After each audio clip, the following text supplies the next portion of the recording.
हरे कृष्णा। जगत गुरु शिल प्रभुपाद महाराज की जय। परम पूज्य लोकनाथ स्वामी महाराज की जय। निताई गौर प्रेमानंदे। हरि हरि बोल।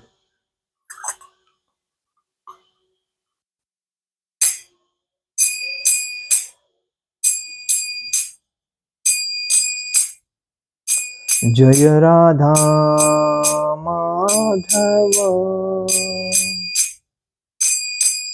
कुंज विहारी।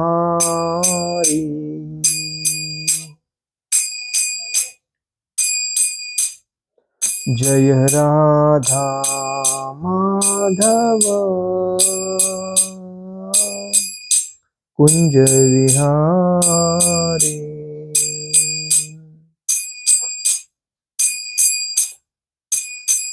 गोपीजन वल्लभा गिरिवरधारी। गोपीजन वल्लभा गिरिवरधारी। यशोदानंदन ब्रजजन रंजन। यशोदानंदन ब्रजजन रंजन। यमुना तीरावनचारी। यमुना तीरावनचारी। जय राधा माधव कुंज विहारी। जय राधा माधव कुंज विहारी। हरे कृष्णा कृष्णा कृष्णा हरे हरे।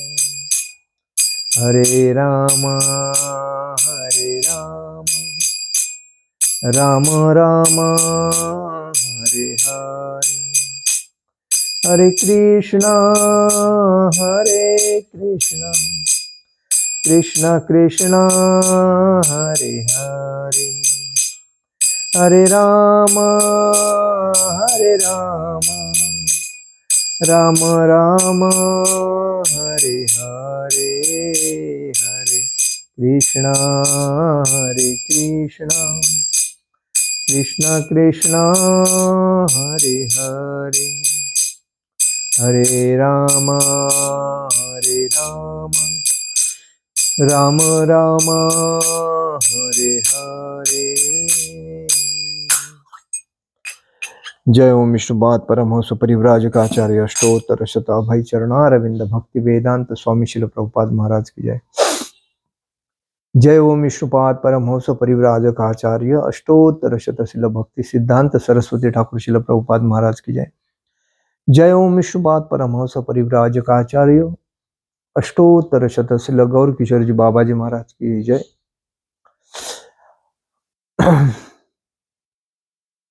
जय ओम विष्णुपाद परमहंस परिव्राजकाचार्य अष्टोत्तर शत शिल भक्ति विनोद ठाकुर शिल प्रभुपाद महाराज की जय। जय ओम विष्णुपाद परमहंस परिव्राजकाचार्य अष्टोत्तर शत शिल जगन्नाथ जी बाबा जी महाराज की जय। श्री रूप सनातन भट्ट रघुनाथ श्री जीव गोपाल भट्ट दास रघुनाथ छठ गोस्वामी शिल प्रभुपाद महाराज की जय। अनंत कोटि वैष्णव वृंद की जय। नामाचार्य शिल हरिदास ठाकुर की जय। प्रेम से कहो श्री कृष्ण चैतन्य प्रभु नित्यानंद श्री अद्वैत गदाधर शिवासादि गौर भक्त वृंद की जय। श्री राधा कृष्ण गोप गोपीनाथ श्याम कुंड राधा कुंड गिरि गोवर्धन की जय। मथुरा वृंदावन धाम की जय। मायापुर नवदीप धाम की जय। द्वारका धाम की जय। अयोध्या धाम की जय। बद्रीनाथ धाम की जय। रामेश्वरम धाम की जय। जगन्नाथपुरी धाम की जय। गंगा माई की जय। यमुना माई की जय। तुलसी महारानी की जय। भक्ति देवी की जय। हरिनाम संकीर्तन की जय। समवेद भक्त वृंद की जय। समवेद भक्त वृंद की जय। समवेद भक्त वृंद की जय। श्री गुरु गौरांग की जय। निताई गौर प्रेमानंदे। हरि हरि बोल। ओम नमो भगवते वासुदेवाय। ओम नमो भगवते वासुदेवाय। ओम नमो भगवते वासुदेवाय।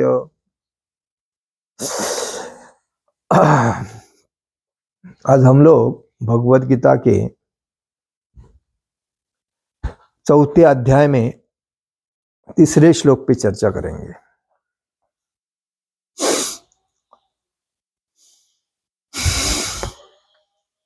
स एवायमं मया तेऽध्य योग प्रोक्त पुरातनम भोक्तसी मे सखा चेति रहस्यम एतदुत्तमम्। स एवायम मया तेऽध्य योग प्रोक्तं पुरातनम भक्तोऽसि मे सखा चेति रहस्यम हेतुदुत्तमम्। स एवाममया तेऽध्यं योग प्रोक्तं पुरातनम भक्तोऽसि मे सखा चेति रहस्यम हेतुदुत्तमम्। स म्हणजे वही, एव म्हणजे निश्चयी, अयम म्हणजे यह, मया म्हणजे मेरे द्वारा, ते म्हणजे तुमसे, अद्य म्हणजे आज, योग म्हणजे योग विद्या, प्रोक्त म्हणजे कही गही, पुरातन अत्यंत प्राचीन, भक्त म्हणजे भक्त, असी म्हणजे हो, मे म्हणजे मेरे, सखा मित्र, च म्हणजे भी, इति म्हणजे आता, रहस्यम रहस्यम, ही म्हणजे निश्चयी, एतत म्हणजे यह, उत्तमम मतलब दिव्य। अनुवाद, आज मेरे द्वारा वही यह प्राचीन योग यानी परमेश्वर के साथ अपने संबंध का विज्ञान तुमसे कहा जा रहा है, क्योंकि तुम मेरे भक्त तथा मित्र हो, अतः तुम इस विज्ञान के दिव्य रहस्य को समझ सकते हो। तात्पर्य श्रील प्रभुपाद महाराज की जय। मनुष्यों की 2 श्रेणियां होती है, एक भक्त तथा दूसरा असुर। भगवान ने अर्जुन को इस विद्या का पात्र इसलिए चुना क्योंकि वह उनका एक शुद्ध भक्त था और मित्र भी था, किंतु असुर के लिए इस परम गुह्य विद्या को समझ पाना संभव नहीं है। इस परम ज्ञान ग्रंथ के अनेक संस्करण उपलब्ध है। इनमें से कुछ भक्तों की टीकाएं है और कुछ असुरों की है। जो टीकाएं भक्तों द्वारा की गई है वे वास्तविक है, किंतु जो असुरों द्वारा की गई है वे व्यर्थ है। अर्जुन श्री कृष्ण को भगवान के रूप में मानता है, अतः जो गीता भाष्य अर्जुन के पदचिन्हों का अनुसरण करते हुए किया गया है वह इस परम विद्या के पक्ष में वास्तविक सेवा है। किंतु असुर भगवान कृष्ण को उस रूप में नहीं मानते। वे कृष्ण के विषय में तरह तरह की मनगढ़ंत बातें करते हैं और वे कृष्ण के उपदेश मार्ग से सामान्य जनता को गुमराह करते हैं। ऐसे कुमार्गों से बचने के लिए यह एक चेतावनी है। मनुष्य को चाहिए कि अर्जुन की परंपरा का अनुसरण करे और श्रीमद् भगवद गीता के इस परम विद्या को लाभान्वित हो। ओम अज्ञानतिमिरान्धस्य ज्ञानाञ्जनशलाकया चक्षुरुन्मीलितेन तस्मै श्री गुरुवे नमः। श्री चैतन्य मनोभीष्टं स्थापितं येन भूतले स्वयं रूपकदा मह्यं ददाति स्वपदान्तिकम्। वन्देऽहं श्रीगुरु श्रीयुतपदकमलं श्रीगुरुवैष्णवांच श्रीरूपं साग्रजातं सहगण रघुनाथामतं तं सजीवं साद्वैतं सावधूतं परिजनसहितं कृष्णचैतन्यदेव श्री राधा कृष्ण पादान सहगण ललिता श्री विशाखान्वितांच। हे कृष्ण करुणा सिंधु दीनबंधु जगतपते गोपेश गोपिका कांत राधा कांत नमोस्तुते। तप्त कांचन गौरांगे राधे वृंदावनेश्वरी विशुभानुसुते देवी प्रणमामि हरिप्रिये। वाञ्छाकल्पतरुभ्यश्च कृपा सिन्धुवे भव च पतितानां पावनेभ्यो वैष्णवेभ्यो नमो नमः। नमो ब्राह्मण देवाय गो ब्राह्मण हिताय च जगद्हिताय कृष्णाय गोविंदाय नमो नमः। गुरुवे गौरचंद्राय राधिकाय तदालिये कृष्णाय कृष्ण भक्ताय तदभक्ताय नमो नमः। नमो विष्णुपादाय कृष्णप्रेष्ठाय भूतले श्रीमते भक्तिवेदांत स्वामिनिति नामिने। नमस्ते सारस्वती देवे गौरवाणी प्रचारिणे निर्विशेष शून्यवादी पाश्चात्य देश तारणे। जय श्री कृष्ण चैतन्य प्रभु नित्यानंद श्री अद्वैत गदाधर शिवासादि गौर भक्तवृंद। हरे कृष्ण कृष्ण कृष्ण हरे हरे, हरे राम राम राम हरे हरे। हरे कृष्ण कृष्ण कृष्ण हरे हरे, हरे राम राम राम हरे हरे। तो हम लोग आप सभी का आज के लेक्चर में हार्दिक स्वागत। तो हम लोग भगवद गीता के 4थे अध्याय में 3रे श्लोक पे चर्चा कर रहे हैं। भगवान ने जो ज्ञान दिया है,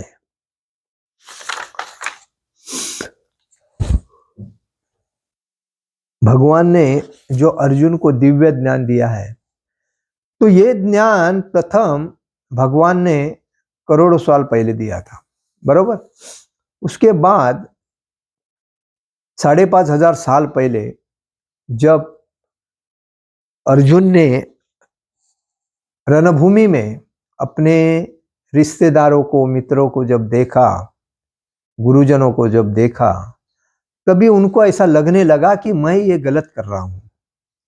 लेकिन उसके पहले अर्जुन ने भगवान से ये कहा था, कृष्णा मैं आपका दास हूं, मैं आपको संपूर्ण समर्पित हूं, आप जैसा बोलोगे वैसा मैं करूंगा। और इसी वजह से वो भगवान ने उसे कहा। और भगवान ने ये ज्ञान अर्जुन को ही क्यों दिया? क्योंकि अर्जुन उनके खास मित्र थे,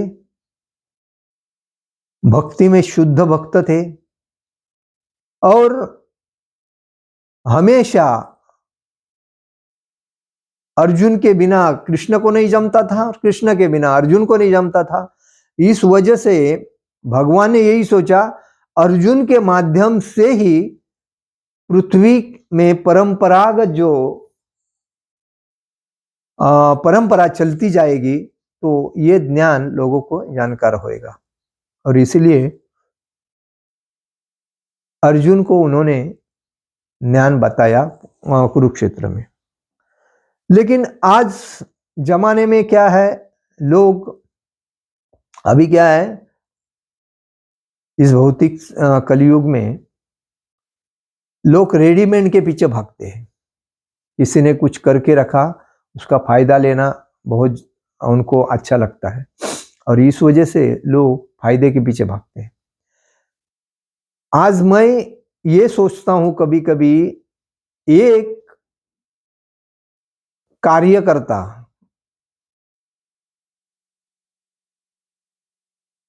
रिक्शा चलाता है और उसके बाद वो पदाधिकारी होता है, उसके बाद वो अलग अलग क्षेत्र में अपना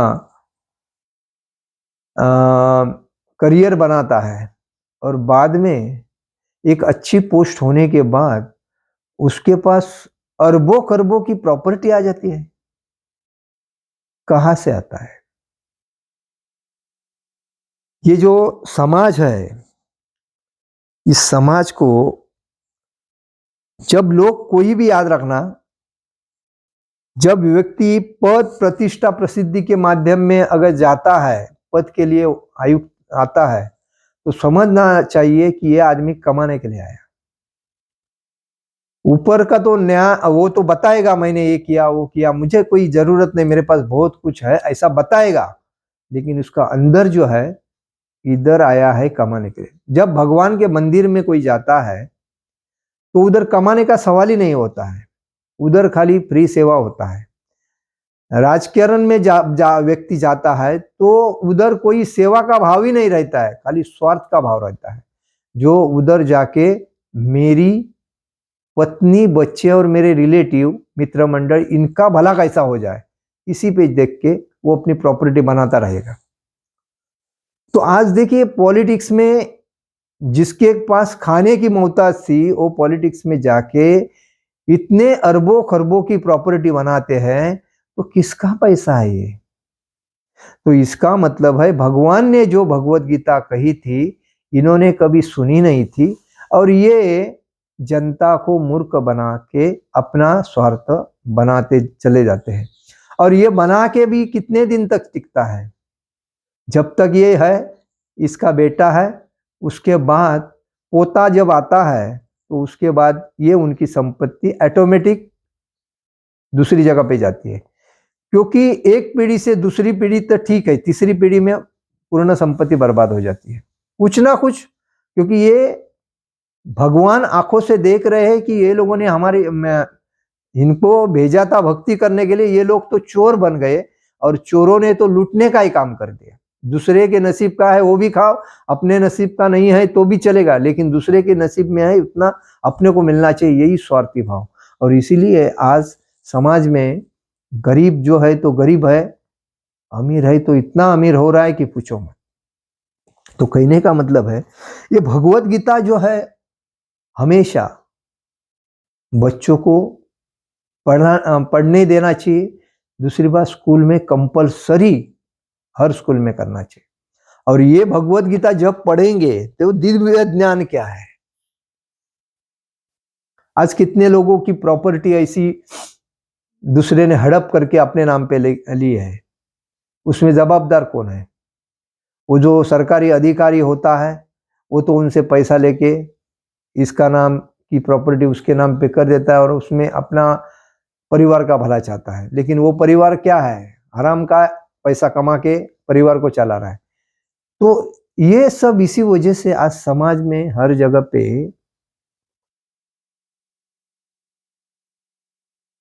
गरीबी और भूखमारी चल रही है, क्योंकि जिसके पास है उसके पास बहुत है, और जिसके पास नहीं है उसके पास खाने के वादे हैं। ये बात है। तो कहने का मतलब है भगवान बोलते हैं, ये सवाय महात्यध्य योग प्रोक्त पुरातन भक्तोसी में सखा चेती रहस्यम हेतु दुत्तमम।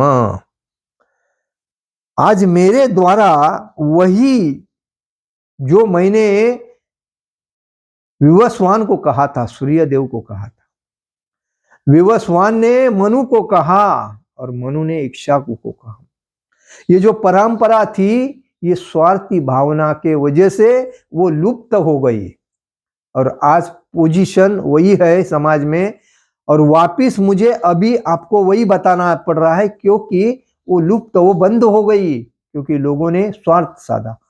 और इसलिए आज जो खुद का जो अधिकार है, खुद के जीने का जो योग्य रास्ता क्या है, ये लोगों को मालूम नहीं है। और इसीलिए मैं ये आज भगवत गीता आपको बता रहा हूं, क्योंकि आपके माध्यम से लोग जानेंगे कि अर्जुन को भगवान ने प्रत्यक्ष रूप से कुरुक्षेत्र के मैदान में ये भगवत गीता कही थी, हमें आत्मसात करनी चाहिए। तो आपसे, आप प्रथम व्यक्ति होंगे जो आपसे वो जानेंगे।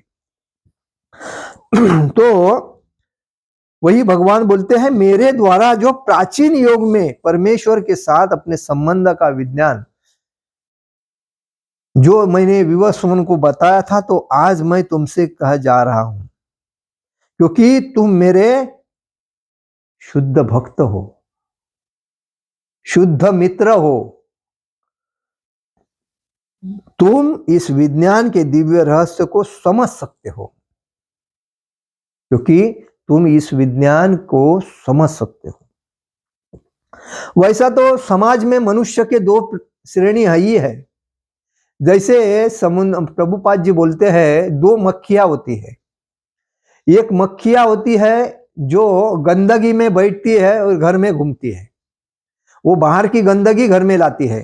किसी के ऊपर बैठेगी तो वो अपने नाखून के हाथों से गंदगी में बैठी तो वो गंदगी लेके किसी भी पदार्थ पे बैठेगी या किधर लाके जमा करेगी। और दूसरी मधुमक्खी जो होती है वो गंदगी में जाएगी नहीं, वो खाली फूल पे जाएगी और फूल पर जाके वो फूल का जो सुगंध है वो चूस के उसको लाके वो अपने एक उसका जो एक पोला होता है, उसको घरटा भी बोलते हैं, पोला भी बोलते हैं, और दूसरा एक नाम है पोड़ा, पोड़ा, उसमें लाके एक एक दाने में जमा करती है। और वो जब जमा करती है बहुत परिश्रम करती है, क्या कहाँ कहाँ के फूल ढूंढ के वो आती है, जमा करती है, लेकिन गंदगी में कभी जाती नहीं। और आज समाज में हर व्यक्ति उस मक्खी के जैसा है, जो गंदगी जो मक्खी लाती है उसी में पड़ा है। हमारे भक्त अगर किसी को बोलते हैं आ जाओ भक्ति में, भक्ति करो, भगवत धाम जाएंगे, टाइम नहीं है। हाँ, गंदा काम, किसी के बारे में ईर्ष्या करना, किसी के बारे में द्वेष करना, किसी चीज की आसक्ति करना, लोभ करना, अहंकार से पद प्रतिष्ठा के बारे में सोचते रहना, संपत्ति के बारे में, पैसे के बारे में सोचते रहना, और गंदा गंदा मुंह से गंदी बात निकालना, गंदे गंदे चीज के ऊपर आसक्त रहना, यही काम करते हैं। और मांस, मच्छी, मदिरा, परश्री संभोग, तंबाकू, बीड़ी, सिगारेट, जुआ, ये उन्हीं का काम है। जो गंदगी के ऊपर जो मक्खी बैठती है ना, वैसे लोग है वो, वही काम करते हैं। लेकिन जो मधुमक्खी वाले जो लोग हैं वो भक्ति में सरस रहेंगे, वो डिवोटी के जैसे रहे, भक्त रहते हैं। जो भगवान के भक्त, भगवान के नाम, गुण, रूप, लीला में तल्लीन रहते हैं और गलत काम करते नहीं, और हमेशा भगवान के भक्ति के बारे में सोचेंगे, भगवान की लीलाओं के बारे में सोचेंगे, वो आनंद। तो वही वो लोग क्या जमा करते हैं, भक्ति के माध्यम से पुण्य जमा करते हैं। और ये लोग क्या जमा करते हैं कि गंदगी के माध्यम से अपना जीवन खराब करते हैं और अपने जीवन को बर्बाद करते हैं। जो कमाते हैं वो डॉक्टर को देने के लिए, और बाद में जब बीमार पड़ते हैं तो डॉक्टर उनका पैसा लेके उनको अच्छा करता है, और बाद में कुछ नहीं, पुनर्जन्म जन्म पुनर्जन्म मरण, इस चक्कर में पड़ते हैं। और ऐसे दो व्यक्ति रहते हैं, जो एक असुर, एक भक्त। तो कहने का मतलब है भगवान ने अर्जुन को इस विद्या का पात्र इसलिए चुना क्योंकि वह उनका शुद्ध भक्त भी था और शुद्ध मित्र भी था। भगवान अर्जुन के ऊपर पूर्ण विश्वास रखते थे और अर्जुन भी भगवान के ऊपर पूर्ण विश्वास रखते थे। मैं कुछ भी कर रहा हूं, मुझे तारने वाला भी कृष्ण है, संभालने वाला भी कृष्ण है, और आगे भेजने वाला भी कृष्ण है, मुझे कोई तकलीफ नहीं, क्योंकि उनका, अर्जुन का पूर्ण भरोसा था कृष्ण के ऊपर, क्योंकि वो उनका मित्र था, सखा था। और इसीलिए असुर के लिए इस गुह्य विद्या को समझ पाना संभव नहीं। अभी देखो, किसी को अगर अच्छा हम बोलते हैं, बा ऐसा ऐसा करो, हरे कृष्ण महामंत्र जप करो, तो आपको, आपका मन बुद्धि शुद्ध हो जाएगा, आत्मा शुद्ध, वो क्या बोलेगा, अरे यार टाइम ही नहीं है, कहाँ से करेंगे यार, इतना लोड पड़ा है, इतना पैसा मालूम नहीं पड़ रहा है। अरे लेकिन किसने बोला था इसने लोड लेने के लिए आपको? आप किस लिए लोड ले रहे हो? क्योंकि आपको पैसा पैसा चाहिए, पैसा पैसा, प्रसिद्धि चाहिए, पद चाहिए, उससे आगे, दूसरे से आगे जाना है, ये सब चाहिए, इसीलिए ले रहे हो ना। तो इसका मतलब आप तकलीफ करके ले रहे हो, उसमें क्या हुआ? लेकिन ये तो इधर ही रहने वाला है, ये आगे तो जाने वाला नहीं, आपके काम का नहीं है। तो खाली पेट भरने के लिए, पेट तो सब जानवर भरते हैं, पेट भरने के लिए सबके लिए भगवान ने एक एक रास्ता बना के ही दिया है। जब माँ के गर्भ में था तभी भी भगवान ने पेट भरा था वो बच्चे का, और बाहर आने के बाद भी उन्होंने उसके लिए अरेंजमेंट करके रखिए, लेकिन उस अरेंजमेंट के ऊपर भरोसा नहीं है। किसका? उस व्यक्ति का जो माया के चक्कर में पड़ा है। भक्त का भरोसा भगवान के ऊपर है, कुछ भी हो जाए भगवान अरेंजमेंट बराबर करेंगे, जो करेंगे सो भगवान करेंगे, ये भक्त का विश्वास है। लेकिन असुर का भक्ति में विश्वास नहीं, क्योंकि उसको माया के ऊपर विश्वास है। और इसलिए भगवान बोलते हैं मेरे से दो चीज मिलती है, एक तो माया मिलती है और दूसरी भक्ति मिलती है। आपको क्या चूज करना है व्यक्ति? तो लोग क्या बोलते हैं, भक्ति करके किसका भला हुआ है? भक्ति करके तो किसका भला हुआ ही नहीं है। देखो भक्त गरीबी में तड़प रहे हैं, जैसा ये क्या उनका नाम, अभी नाम भी मुंह में नहीं आ रहा है, ठीक है। तो हमेशा भगवान कृष्ण के भक्त गरीब रहते हैं, क्योंकि वो पूर्णतः भगवान के ऊपर डिपेंड हो जाते हैं। भगवान बोलते हैं ना, सर्वधर्मान परित्यज्य मामे कम शरणम मज, सबको त्याग करो मेरे चरण में आ जाओ, मुझे भगवान मानो, मैं तुम्हारी रक्षा भी करूंगा और सभी संकटों से मुक्त करूंगा। भगवान बोलते हैं, वो तो अपने बातों पे ठाम है, लेकिन इस बात को आत्मसात करके हमें ठाम होना चाहिए कि यस मैं आया हूं तो भगवान देखेंगे, भगवान रखवाली करेंगे, मुझे कोई टेंशन नहीं। और थोड़ा अगर तकलीफ भी होता है तो सहने की आदत रहती है उस भक्त में।